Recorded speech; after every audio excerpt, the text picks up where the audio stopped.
In the shadow of the Rocky Mountains, nestled in the misty town of Estes Park, Colorado, stands the Stanley Hotel, a grand, whitewashed monument to luxury and lingering dread.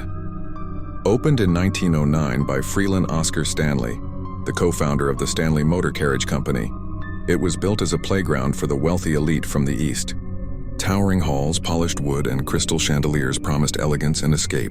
But beneath the opulence, something ancient and unseen stirred, waiting for the living to intrude.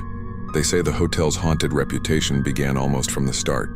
Whispers of strange occurrences that no one could explain. Guests would hear footsteps echoing down empty corridors at midnight, doors creaking open on their own, and cold drafts that chilled the soul even in the heat of summer. Staff whispered of shadowy figures gliding through the walls, their eyes hollow and unending. But it was in the 1970s that the true terror took root, when a writer named Stephen King checked in for a single night. He wandered the desolate halls, the hotel nearly empty as winter approached, and in room 217 his nightmares bled into reality. He dreamed of his young son screaming, chased by unseen horrors through endless mazes of carpeted passages. That night birthed The Shining, with the Stanley twisted into the infamous Overlook Hotel, a place where isolation devours the mind. Though Kubrick's 1980 film shunned the real location, the 1997 miniseries embraced it, filming amid the very walls that pulse with spectral energy. Today, Stanley leans into its darkness, offering ghost tours and paranormal nights, but those who stay, they learn the truth. The hotel doesn't just host the living, it traps the echoes of the dead. Venture into room 217 if you dare, the heart of the hotel's malevolence. In 1911, a chambermaid named Elizabeth Wilson lit a lantern, igniting a gas explosion that scarred the room and nearly claimed her life. She survived, but her spirit never left. Guests awakened to find their bed sheets tucked tightly around them by invisible hands, clothes neatly folded on chairs they swear were empty. Some see her, a translucent woman in an old-fashioned uniform hovering at the bedside, her face pale and expressionless.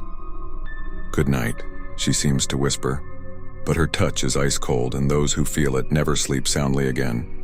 The hallways hold their own horrors, especially after dark. Children's laughter rings out, giggling, running footsteps pattering like rain on the floorboards. But when you peek out your door, the corridors are barren, no little ones in sight. The hotel logs confirm, no children checked in that night. Yet the sounds persist, drawing closer as if tiny ghosts are playing a game, and you're the next to be tagged. Descend to the grand staircase and lobby, where the air grows thick with the scent of aged tobacco and polished brass. Here, Freeland Oscar Stanley himself lingers, a dapper figure in a turn-of-the-century suit standing sentinel by the stairs. Guests catch glimpses of him out of the corner of their eye, nodding politely, then dissolving into mist. Is he watching over his creation, or ensuring no one ever truly leaves? In the concert hall, the piano plays on its own under the moonlight. Flora Stanley, Freeland's devoted wife, was a virtuoso in life, her fingers dancing across the keys. Now in death, she performs eternal solos. Staff lock up at night, but the music swells, soft, melancholic melodies that lure the curious. Approach the stage and you might see her, an elegant apparition seated at the bench, her hands a blur, eyes fixed on some distant memory. Try to interrupt and the notes turn discordant, a warning screech that echoes through your bones. And then there's room 428, the cowboy's domain. He appears at the foot of the bed, tall and weathered, his hat tipped low over glowing eyes. "Evenin'," he drawls, voice like gravel under boots before fading into the wallpaper. Some say he's a remnant from the Wild West days, a drifter who met his end on the grounds, but those who felt his stare swear he wants company, forever. If you visit Stanley, book a room and listen closely as the clock strikes midnight. The walls breathe, the shadows shift, and the past reaches out with clammy fingers. Stephen King escaped with just a story, but you might become part of the legend. Your screams joining the children's laughter in the endless night. Sweet dreams, or whatever awaits in the dark.